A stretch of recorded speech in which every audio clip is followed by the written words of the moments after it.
अस्सलामु अलैकुम वरहमतुल्लाहि वबरकातुहू। नमाज हमारे मज़हब इस्लाम की बड़ी अहम चीज़ है।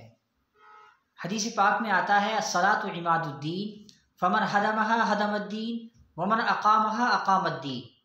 नमाज दीन का सुतून है। जिसने नमाज को कायम किया उसने अपने दीन को बचा लिया, और जिसने नमाज को छोड़ दिया उसने अपने दीन को ढा दिया। इसी तरह से एक दूसरी हदीस है बैनर रजुली व बैनल कुफ्री तर्कुस्सलाह। इंसान और कुफ्र के दरमियान नमाज का छोड़ना होता है। तो इसीलिए नमाज बहुत ही ज़्यादा अहम चीज़ है।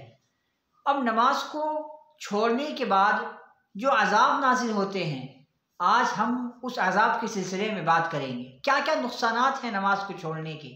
हदीस शरीफ में आता है कि बेनमाजी का अंजाम ये होता है कि उस पर 15 मुसीबतें नाजिल होती हैं, 15 अज़ाब नाजिल होते हैं, जिसमें से 6 अज़ाब तो दुनिया ही में ज़ाहिर हो जाते हैं, और 3 अज़ाब मौत के वक्त ज़ाहिर होते हैं, और 3 अज़ाब कब्र के अंदर ज़ाहिर होते हैं, और 3 अज़ाब मैदान महशर में उस पर ज़ाहिर होते हैं। तो सबसे पहले वो अज़ाब जो दुनिया के अंदर उस पर नाजिल होते हैं वो ये है कि पहली चीज़, उसकी ज़िंदगी से बरकत ख़त्म हो जाती है। बहुत से लोग इस तरह के होते हैं कि वो कम ही उम्र के अंदर ऐसे ऐसे काम कर जाते हैं जो 80 साल 90 साल तक पहुँचने वाले काम नहीं करते। उम्र में बरकत होने का मतलब ये नहीं है कि इंसान की उम्र 80 साल या 90 साल हो जाए, बल्कि उम्र में बरकत होने का मतलब ये है कि 40 साल की उम्र में इंसान वो काम कर जाए जो 80 साल वाला नहीं कर पाता। तो पहली चीज़ ये है कि ज़िंदगी की उम्र, उसकी ज़िंदगी की बरकत ख़त्म हो जाती है। दूसरा अज़ाब जो उस पर नाजिल होता है, उसके चेहरे का नूर ख़त्म कर दिया जाता है।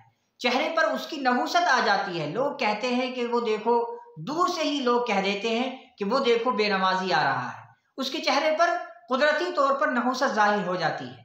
तीसरा अज़ाब जो उस पर नाजिल होता है वो ये है कि उसकी दुआ कबूल नहीं होती। दुआओं का असर उसके दिल से हटा दिया जाता है। वो जो दुआएं मांगता है अल्लाह रब्बुल इज़्ज़त, वो दुआएं उसकी कबूल नहीं करता। इसी तरीके से चौथा अज़ाब ये नाजिल होता है कि उसके जो नेक काम होते हैं उसके अजर को हटा दिया जाता है। नमाजी अगर कोई नेक काम करेगा तो उसको ज़्यादा सवाब दिया जाएगा, लेकिन अगर बेनमाजी कोई दूसरा नेक काम करता है तो उसको सवाब तो दिया जाता है, लेकिन इतना नहीं दिया जाता जितना एक नमाजी को दिया जाता है। तो नमाजी और बेनमाजी के जो दूसरे नेक काम होते हैं उस पर जो अज्र मिलता है उसमें फ़र्क हो जाता है। और पांचवी चीज़, जो नेक और सालेह लोग होते हैं, जो अल्लाह वाले लोग होते हैं, उनकी दुआओं में जो असर होता है उस बंदे का हिस्सा उनकी दुआओं से ख़त्म कर दिया जाता है। लोगों का हाल ये है कि आज लोग बड़े बड़े उलमाए किराम के पास और बड़े बड़े अल्लाह वालों के पास जाकर के कहते हैं कि हमारे हक़ में दुआ करें, और वो दुआ भी कर देते हैं, लेकिन उनकी दुआएं उस बंदे के हक़ में कबूल नहीं होती। तो फिर लोगों से ये कहता है कि आजकल तो उलमा की दुआओं में असर नहीं रहा, अल्लाह वालों की दुआओं में असर नहीं रहा। तो इसका ये मतलब नहीं है कि उनकी दुआओं में असर नहीं है। उनकी दुआओं में आज भी वही असर है जो पहले था, लेकिन तेरे आमाल ख़राब हैं, तू बेनमाजी है। अल्लाह ने तुझ पर अज़ाब नाजिल फरमाया कि उनकी दुआओं में जो हिस्सा था उस हिस्सों को अल्लाह ने ख़त्म कर दिया। छठा अज़ाब ये होता है कि अल्लाह रब्बुल इज़्ज़ति वल जलाल उसके ऊपर इस तरह का लोगों के दिलों में वो मकबूज बन जाता है, यानी अल्लाह के दरबार में हाजिर होने से पहले पहले लोग उसे गलत समझते हैं कि वो देखो अल्लाह का मकबूज बंदा आ रहा है। लोग उसे गलत निगाहों से देखते हैं। तो ये हैं दुनिया के 6 असबाब। अब रहे वो तीन अज़ाब जो मौत के वक्त नाजिल होते हैं। पहला अज़ाब, उसको ज़िल्लत की मौत आती है, ज़िल्लत की मौत मरता है। दूसरा अज़ाब भूखा मरता है, और तीसरा अज़ाब वो इतनी शिद्दत की प्यास से मरता है कि कितना भी पानी उसको पिला दिया जाए उसकी प्यास नहीं बुझती।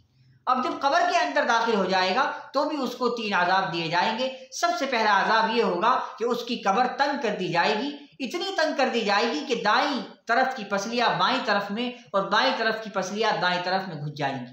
दूसरा अज़ाब ये होगा कि उसकी कब्र को आग से रोशन कर दिया जाएगा, उसकी कब्र के अंदर आग जला दी जाएगी। और तीसरा अज़ाब ये होगा कि उसके ऊपर ऐसा अज़दहा मुसल्लत कर दिया जाएगा कि उस अज़दहे की आँख आग की बनी हुई होगी और उसके नाखून लोहे के बने हुए होंगे, और वो उसको डसता रहेगा।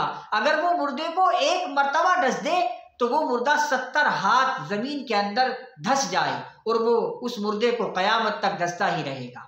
अब जब कब्र से छुटकारा मिल गया, अब जब मैदान महशर के अंदर हम आएंगे तो मैदान महशर में भी उस बंदे पर जो बेनमाजी होगा उस पर 3 तरह के अजाब नाजिल किए जाएंगे। पहला अजाब ये होगा कि उसके अंदर कि उसका जो हिसाब होगा वो सख्ती से लिया जाएगा। पानी का हिसाब, खाने का हिसाब, पीने का हिसाब, कपड़े पहनने का हिसाब, पैसों का हिसाब, तरह तरह के उससे हिसाब लिए जाएंगे। और दूसरा अजाब ये होगा कि उसका गज़ब इलाही से सामना होगा, अल्लाह के गज़ब से, अल्लाह के गुस्से का उसका सामना होगा। और तीसरा अजाब ये होगा कि वो जहन्नम के अंदर दाखिल कर दिया जाएगा।